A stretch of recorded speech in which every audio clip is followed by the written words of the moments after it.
Welcome back, brothers and sisters. I am Braden. This is Langley Outdoors Academy, and thank you for stopping by.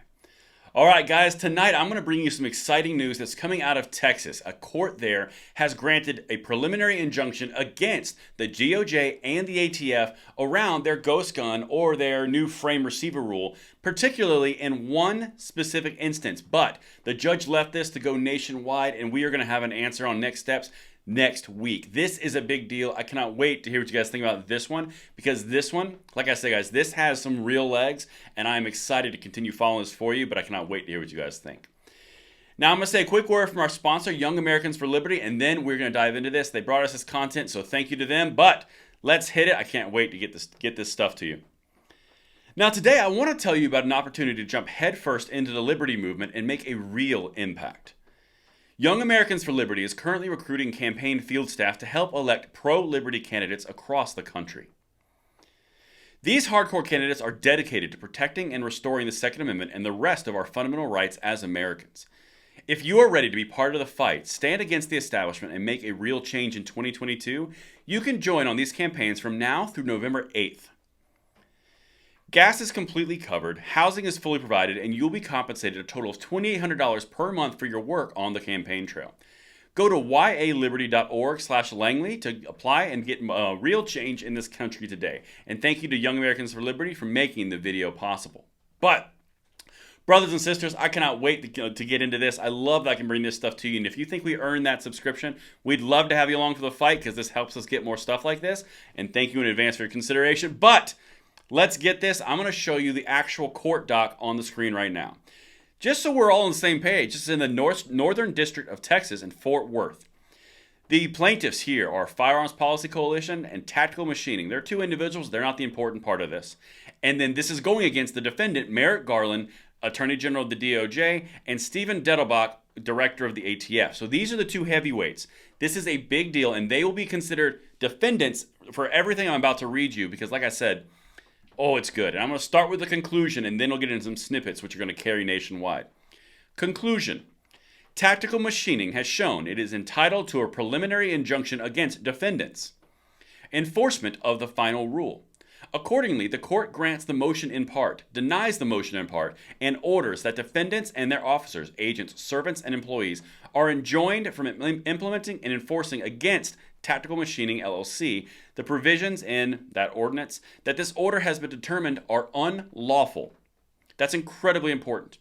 If plaintiffs wish to submit further briefing and evidence on the scope of this injunction, they must do so no later than September 8, 2022.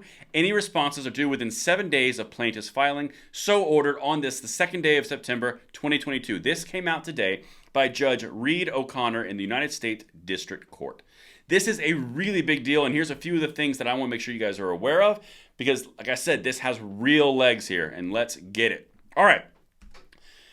Plaintiffs have demonstrated a strong likelihood of success on their claims that the final rule specifically exceeds the scope of the ATF's authority under the Gun Control Act. Given plaintiffs' strong likelihood of success on those claims, the court need not address the merits of plaintiffs' remaining claims. Okay, the plaintiff is FPC and Tactical Machining against the defendant, the DOJ and the ATF. Okay? The reason this is so crucial is the words right there.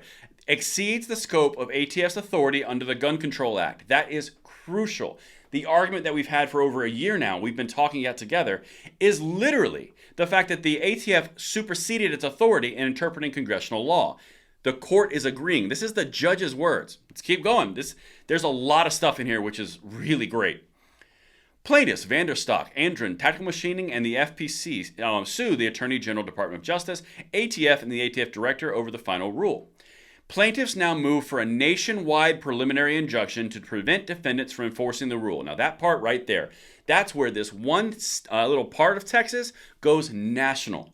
If this lawsuit continues and it goes up to the national level and an injunction is put in place across the nationality of the United States, you are talking about the gun control moves that Biden has hung his hat on, the ATF rules, the ghost gun rules, the redefining frames and receivers. All of that would get the injunction. That's how important this is, because the judge left it wide open and even says the plaintiffs are going to win. I'm going to keep going here. The plaintiffs argue that the final rule is unlawful because it, 1, exceeds ATF's statutory authority under the plain language of the Gun Control Act. It does.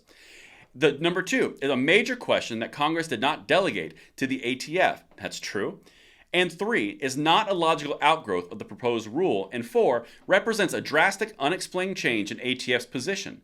Plaintiffs say enforcement of the final rule will likely put tactical machining out of business. The parties briefed the issues, and the motion is ripe for review.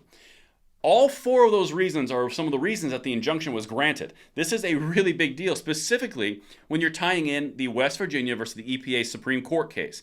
This is massive because, again, Chevron deference and interpretation of congressional law is now curtailed per that decision.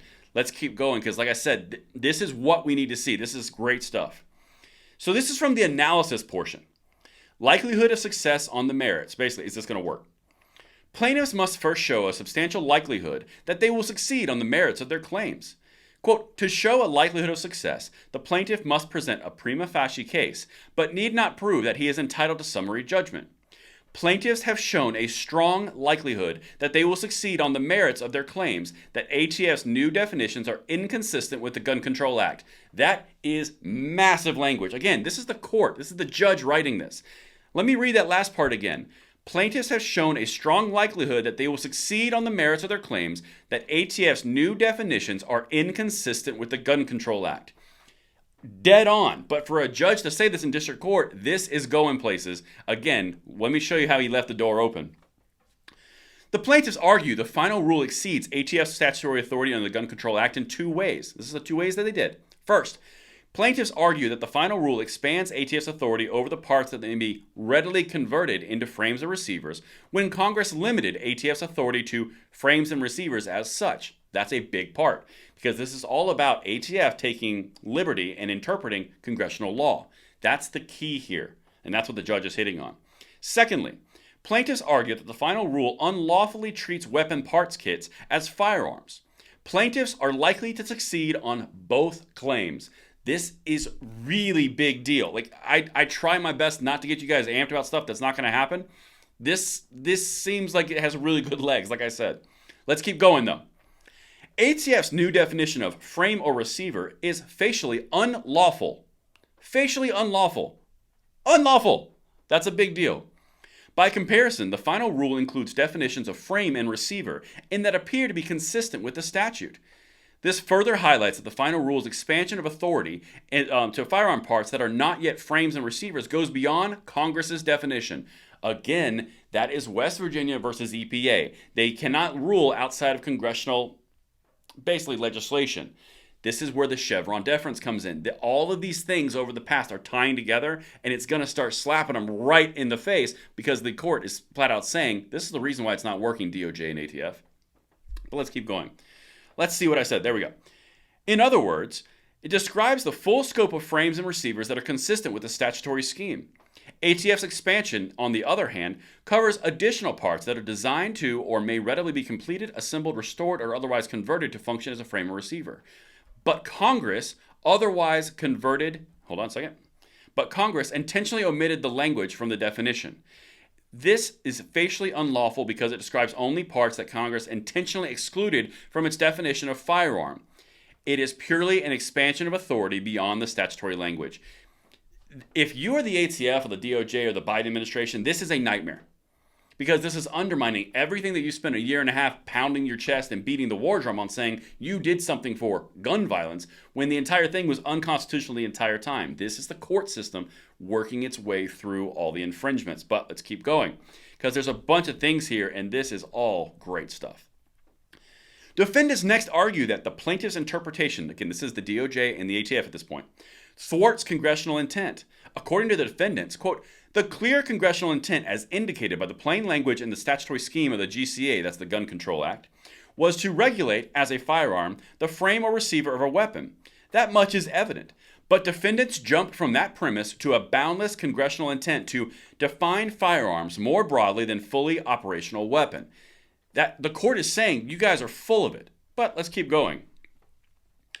Contrary to defendants' broad framing, again, going back to broad framing that he just hit on, the regulatory goals of the Gun Control Act were narrower. The act ensured that weapons were distributed through regular basis channels and in traceable manner and made possible the prevention of sales to undesirable customers and the detection of the origin of particular firearms. That is incredibly important. The judge is saying, yeah, you guys have this narrow expansion to follow. You're now going broad through your own definition interpretation. Chevron deference, West Virginia versus EPA. This court's not having it. Let's keep going because this is where it's the summation. In sum, the Gun Control Act's precise wording demands precise application.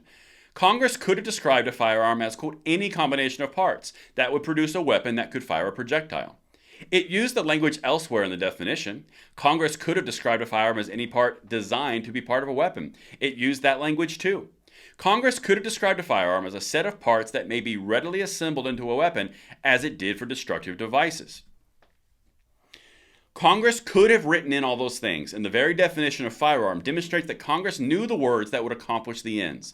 But Congress did not regulate firearms parts as such, let alone parts kits that are designed or may readily have completed, assembled, restored, or otherwise converted to expel a projectile by the action of an explosive.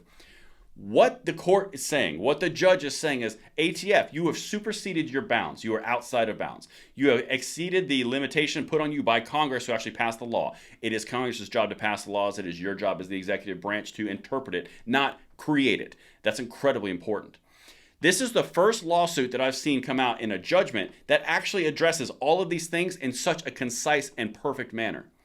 The Gun Control Act is outside the bounds of the ATF's new 80% frames and receivers rules, and we are about to see something, I think, happen that is going to be incredible in the next 7 days because this is due on the 8th of September. Let me know what you guys think in the comments field below, and I will see you tomorrow morning on the Bullet Points. I'm Braden. See you later.